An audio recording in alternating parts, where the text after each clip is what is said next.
Jangan lupa like, comment, and subscribe channel YouTube TVRI Bengkulu dan nyalakan lonceng notifikasinya.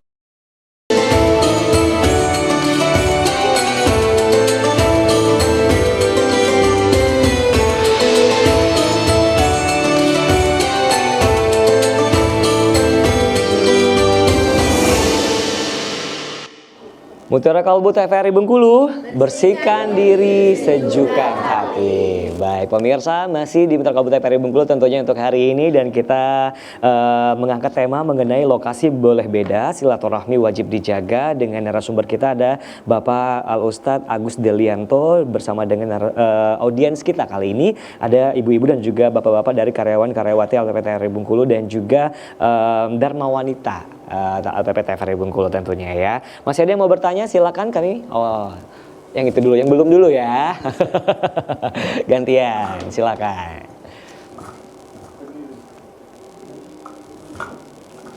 Baik, Assalamualaikum warahmatullahi wabarakatuh. Waalaikumsalam warahmatullahi wabarakatuh.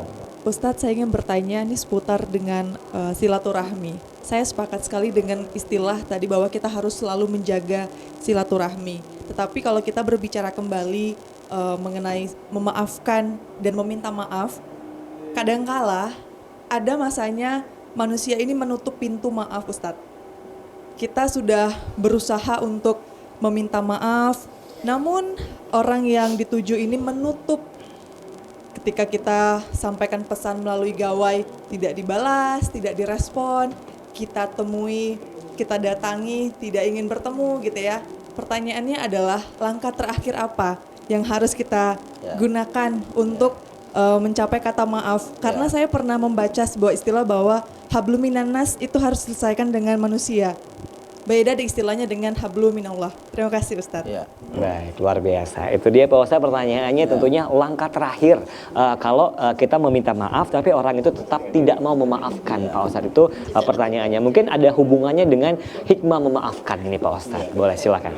Ketika sudah meninggal dunia, berpisahlah ruh dan jasad. Kembalilah ruh ini, jasad kembali ke asal adalah tanah. Ruh kembali kepada Allah, namanya Illiyin, langit. Lalu kemudian tidak diterima ruh seseorang sebelum selesai urusan manusia dengan manusia. Makanya Bapak Ibu sekalian, Nabi SAW ketika sebelum melakukan pemakaman, Nabi sholat, lalu disampaikan, apakah jenazah ini baik-baik, apakah bisa dimaafkan, maafkan. Itu sebenarnya dalam rangka untuk kalau ada hutang piutang sudah diambil alih oleh keluarga. Artinya urusan hablum minan nas ini harus diselesaikan terlebih dahulu. Allah tidak akan menerima ruh itu sepanjang urusan manusia dengan manusia belum selesai. Berarti itu sangat penting sekali. Nah sekarang bagaimana ada orang jahat, ada orang tidak memaafkan, ya ada orang kejam sekali. Lah kita ulang-ulang tadi Pak Bu ya, sudah kita WA, ya prasangka baik masih ada rasa karena kita merasa berdosa. Kita terus datangi ke rumahnya belum juga. Tahu bagaimana? Lalu kemudian tetap kita berminta kepada Allah, mohon kepada Allah. Lalu kemudian, ya Allah sudah ku minta maaf tapi belum maafkan. Itu urusan Allah kepadanya. Lalu kemudian ternyata memang Ustadz, ya kalau saya sudah datang dengan dia selalu minta maaf tapi dia malah menyebarkan fitnah dan sebagainya, terus berbuat jahat kembali dengan kita. Kita bukan tidak mau minta maaf, sudah via telepon sudah, WA tidak dibalas, datang tidak mau ditemui, malah menyampaikan berita-berita dan sebagainya, menyebarkan keburukan kita. Maka ya kejahatan itu balaslah dengan kebaikan. Memang berat ya, balaslah kebaikan, balaslah kejahatan dengan kebaikan ya. Kalau ada orang jahat ya, balaslah dengan ya apa yang bisa menyenangkan. Maka dalam agama ada namanya hadiah dan sebagainya. Mungkin cara pendekatannya ya. Jangan ada orang melempar batu ya, kita lempar dengan batu, tidak boleh. Jadi kalau ada orang melempar kita dengan batu, balaslah dengan sebuah bunga yang indah. Bapak Ibu sekalian.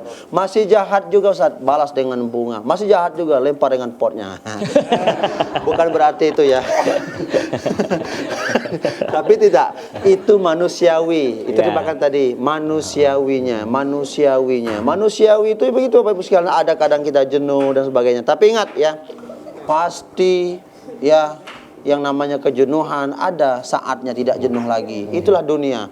Pasti ya Allah yang membolak-balikkan hati manusia. Hari ini sedih, besok kita tidak sedih lagi kan. Makanya kata Nabi dalam hadisnya, kalau membenci sesuatu maka bencilah sekedarnya saja. Bisa jadi yang kita benci itulah yang kita cintai. Kemudian sebaliknya, cintailah sesuatu itu hanya sekedarnya saja. Ya Bu ya?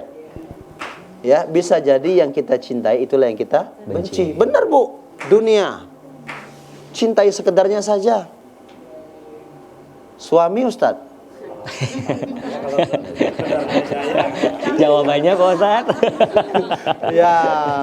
ya biasa saja, jangan terlalu.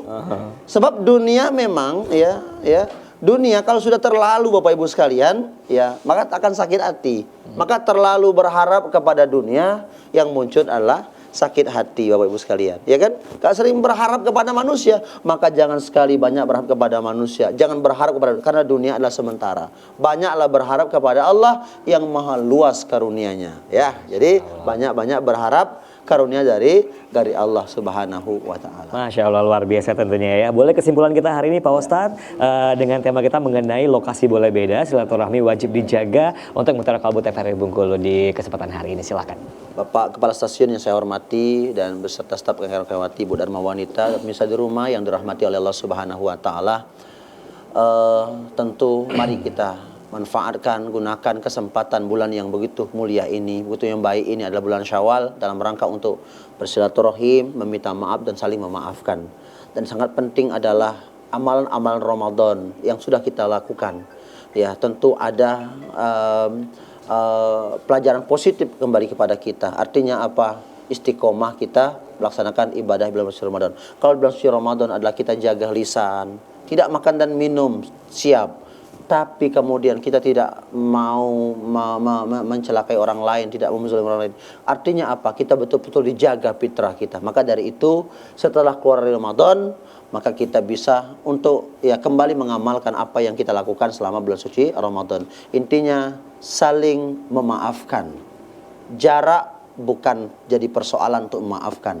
Kemudian ujian, musibah, ancaman baik dari dalam keluarga orang lain bukan menjadi sebuah halangan kita untuk saling memaafkan, tapi justru semakin kuat silaturahim kita dengan berbagai cara. Ingat, ada orang yang dendam dan sebagainya, balas dengan kebaikan, karena Allah yang akan membolak-balik hatinya. Ya, setiap kejahatan pasti Allah balas dengan kebaikan, insya Allah. Masya Allah, terima kasih Pak Ustadz atas waktunya tentunya untuk Mutiara Kalbu TVRI Bengkulu hari ini. Dan baik pemirsa di rumah, tentunya kita selaku umat muslim harus tetap menjaga yang namanya silaturahmi dan jaga sampai memutus yang namanya tali silaturahmi Pak Ustadz, ya, agar tetap terjaga hablum minannas kita. Saya kami pamit, terima kasih. Wassalamualaikum warahmatullahi wabarakatuh. Waalaikumsalam warahmatullahi wabarakatuh.